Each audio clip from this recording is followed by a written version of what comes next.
ಜೈ ಶ್ರೀ ಭದ್ರಕಾಳಿ ಒಡೆಯ ಶ್ರೀ ವೀರಭದ್ರ ತಂತ್ರ ಪ್ರಯೋಗ ಕನ್ನಡ ಯೂಟ್ಯೂಬ್ ಚಾನಲ್ಗೆ ಸ್ವಾಗತ ಸುಸ್ವಾಗತ. ವೀಕ್ಷಕರಿಂದ ಈ ವಿಡಿಯೋದಲ್ಲಿ ನಿಮಗೆ ಪರಿಚಯಿಸುತ್ತಿರುವ ಅತ್ಯದ್ಭುತವಾಗಿರ್ತಕ್ಕಂಥ ವನಸ್ಪತಿ ಅಥವಾ ಗಿಡಮೂಲಿಕೆ ಕರಿ ಉತ್ತರಾಣಿ. ಕರಿ ಉತ್ತರಾಣಿ ಅನ್ನೋ ಒಂದು ವನಸ್ಪತಿಯನ್ನು ನಾನು ನಿಮಗೆ ಪರಿಚಯ ಮಾಡ್ತಾ ಇದ್ದೀನಿ.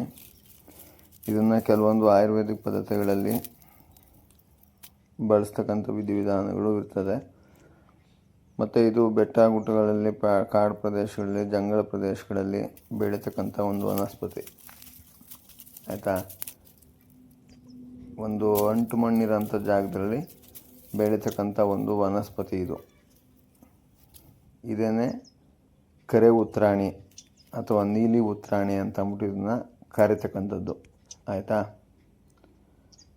ಈ ಒಂದು ವನಸ್ಪತಿಯನ್ನು ತಾಂತ್ರಿಕ ಲೋಕದಲ್ಲಿ ತಾಂತ್ರಿಕ ವಾಮಾಚಾರ ಮಾಟ ಮಂತ್ರ ತಂತ್ರ ಕುತಂತ್ರ ಪ್ರಯೋಗಗಳು ಷಟ್ಕರ್ಮ ಪ್ರಯೋಗಗಳಿಗೆ ಸಂಬಂಧಪಟ್ಟ ಹಾಗೆ ಶತ್ರು ಉಚ್ಚಾಟನ ವಿದ್ವೇಷಣ ಮಾರಣ ಸ್ತಂಭನ ಪ್ರಯೋಗಗಳಿಗೆ ಬಳಸ್ತಕ್ಕಂಥ ಒಂದು ಆಚಾರ ವಿಚಾರಗಳು ಸಾಕಷ್ಟು ರೀತಿಯಲ್ಲೇ ಇರ್ತಕ್ಕಂಥದ್ದು ಆಯಿತಾ. ಮತ್ತು ಇದು ಸಂಪೂರ್ಣವಾಗಿ ಶತ್ರು ಉಚ್ಚಾಟನ ವಿದ್ವೇಷಣ ಸ್ತಂಭನ ಮಾರಣ ಪ್ರಯೋಗಗಳಿಗೆ ಬಳಸ್ತಕ್ಕಂಥದ್ದು ಇರ್ತದೆ. ಇದು ವಿಧಾನ ಯಾವ ರೀತಿ ಅಂತ ನೀವು ಕೇಳೋದೇ ಆದರೆ ಇದನ್ನು ಅಮಾವಾಸ್ಯೆ ಭಾನುವಾರ ಇರಬೇಕು ಅಥವಾ ಮಂಗಳವಾರ ಇರಬೇಕು. ಅಮಾವಾಸ್ಯೆ ಮಂಗಳವಾರ ಅಥವಾ ಭಾನುವಾರ ಇರಬೇಕು. ಮಂಗಳವಾರ ಇತ್ತು ಅಂತಂದರೆ ನೀವು ಸೋಮವಾರ ದಿವಸ ಹೋಗಿ ಒಂದು 2 ಚಂಬು 3 ಚಂಬು ನೀರು ಹಾಕಿ ಒಂದು 5-6 ಗಿಡ 10 ಗಿಡ ಬೇಕಾಗ್ತದೆ. ಒಂದು 10 ಗಿಡನೇ ಬೇಕು ಆಯಿತಾ. ಒಂದು 10 ಗಿಡದ ತನಕ ಎಲ್ಲದಕ್ಕೂ ನೀವು ಪ್ರೋಕ್ಷಣೆ ಮಾಡಿ ಷೋಡಶೋಪಚಾರಗಳಿಂದ ಎಲ್ಲ ಪೂಜೆ ಮಾಡಿ ಆಯಿತಾ. ಎಣ್ಣೆ ಎಲ್ಲ ಭೋಗ ಮಡ್ಗಿ ಸಿಗರೇಟೆಲ್ಲ ಹಚ್ಚಿ ಒಂದು ಸ್ವಲ್ಪ ಕೋಳಿ ಕಾಳುಗಳನ್ನ ಭೋಗ ಮಡ್ಗಿ ಕೋಳಿ ಕಾಳುಗಳನ್ನೆಲ್ಲ ಭೋಗ ಮಡ್ಗಿ ಒಂದು ಉದ್ದಿನ ವಡೆ ಸಿಗಲಿಲ್ಲ ಅಂದರೆ ಉದ್ದಿನ ಕಾಳಾದರೂ ಇಡಬೇಕು. ಉದ್ದಿನ ವಡೆ ಅಥವಾ ಉದ್ದಿನ ಕಾಳು ಮೊಸರು ಹಾಲು ಒಂದು 5 ಥರ ಸ್ವೀಟು ಈ ಥರದ್ದೆಲ್ಲ ಇಟ್ಟು ಎಲ್ಲ ಭೋಗ ಮಡ್ಗಿ ಒಂದು ಬಾಳೆ ಎಲೆ ಹಾಸಿ ಎಲ್ಲ ನೀಟಾಗಿ ಭೋಗ ಮಡ್ಗಿ ಪೂಜೆ ಮಾಡಿ ಇದಕ್ಕೆ ಕಾಗೆ ರೆಕ್ಕೆ ಅಥವಾ ಕಾಗೆ ಉಗುರುಗಳನ್ನ ಒಂದು ಕಪ್ಪು ಬಟ್ಟೆ ಒಳಗಡೆ ಹಾಕಿ ಅದನ್ನು ಕಟ್ಟಿ ಕಂಕಣದ ರೀತಿಯಲ್ಲಿ ಕಟ್ಟಿ ಅದಕ್ಕೆ ಮಂತ್ರ ಹೇಳಬೇಕಾಗ್ತದೆ. ಮಂತ್ರ ಏನು ಅಂತಂದರೆ ಓಂ ನಮೋ ಭಗವತೆ ಕಾಕಾಸುರಾಯ ಕಾಕವಾಹನಾಯ ಕ್ರೀಂ ಅಂ ರೀಂ ಶ್ರೀಂ ಠಂ ಸಂ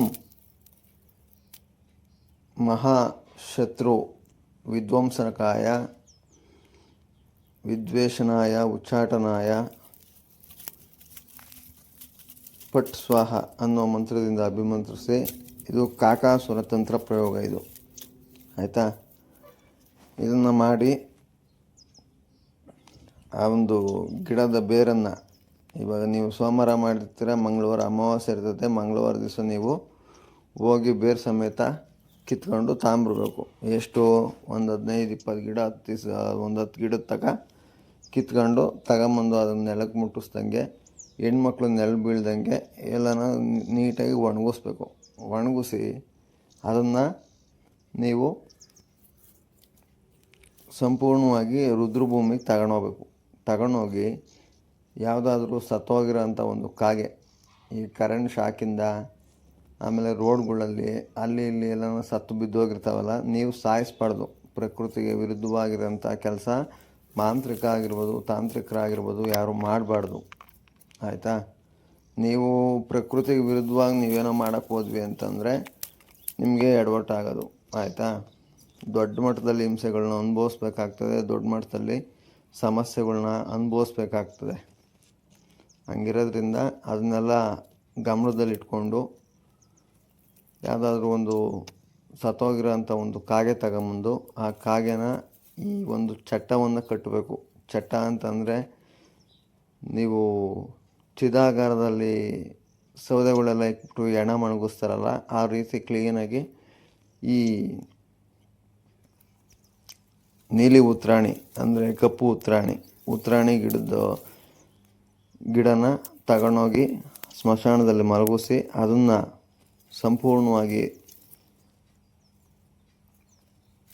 ಸುಟ್ಟು ಭಸ್ಮ ಮಾಡಬೇಕಾದ್ರೆ ಅದಕ್ಕೂ ಎಲ್ಲ ಭೋಗಗಳು ಮಾಡಿ ಸ್ವೀಟು, ಆಮೇಲೆ ಎಣ್ಣೆ, ಸಿಗರೇಟು ಈ ಥರದ್ದೆಲ್ಲ ಇಟ್ಟು ಕೋಳಿ ಕಾಳು, ಕೋಳಿ ಮಾಂಸ, ಕೋಳಿ ಲಿವರು ಈ ಥರದ್ದೆಲ್ಲ ಇಟ್ಟು ಸಾಧ್ಯ ಆದರೆ ಒಂದು ಕೋಳಿನೇ ಕುಯ್ದು ಅದನ್ನು ಎತ್ಕೊಂಬಂದು ಸುಟ್ಟು ಚೆನ್ನಾಗಿ ಭಸ್ಮ ಮಾಡಿದ್ದಾದಮೇಲೆ ಎತ್ಕೊಂಬಂದು ಯಾರ ಮನೆ ಹತ್ರನೂ ಹಾಕೋದ್ರಿಂದ ಶತ್ರು ಉಚ್ಚಾಟನ, ವಿದ್ವೇಷಣ, ಮಾರಣ ಪ್ರಯೋಗಗಳಿಗೆ ಒಳಗಾಗ್ತಾನೆ. ಆಯಿತಾ? ಇದನ್ನು ದೊಡ್ಡ ಮಟ್ಟದಲ್ಲಿರೋಂಥದ್ದು ನೀಟಾಗಿ ನೋಡ್ಕೊಂಡು ಸಮಾಧಾನವಾಗಿ ತಾಳ್ಮೆಯಿಂದ ವಿಡಿಯೋ ನೋಡಿ ನಂತರ ಭಾಗದಲ್ಲಿ ಕೆಲಸ ಮಾಡಿ. ಸುಮ್ಮನೆ ಯಾರೋ ಏನೋ ಹೇಳಿದ್ರು ಅಂತ ಅಂದ್ಬಿಟ್ಟು ನೋಡಿ ದುಡುಕು ನಿರ್ಧಾರ ತಗೊಂಡು ಆ ಥರದ್ದೆಲ್ಲ ಮಾಡ್ಕೊಳಕ್ಕೆ ಹೋಗ್ಬಿಡಿ. ಏನೇ ಆದರೂ ಅದೆಲ್ಲ ನಿಮ್ಮದೇ ಜವಾಬ್ದಾರಿ. ಆಯಿತಾ? ನೋಡ್ಕೊಂಡು ಭಾರಿ ಸಮಾಧಾನದಿಂದ ಪ್ರಯೋಗವನ್ನು ಮಾಡಬೇಕಾಗ್ತದೆ. ಆಯಿತಾ? ಇಷ್ಟು ಹೇಳ್ತಾ ಈ ವಿಡಿಯೋನ ಮುಕ್ತಾಯ ಮಾಡ್ತಾಯಿದ್ದೀನಿ. ಧನ್ಯವಾದಗಳು. ಜೈ ಶ್ರೀ ಭದ್ರಕಾಳಿ ಒಡೆಯ. ಓಂ ನಮೋ ವೀರಭದ್ರಾಯ. ಅತ್ಯಂತ ದಯಾಳುವೆ.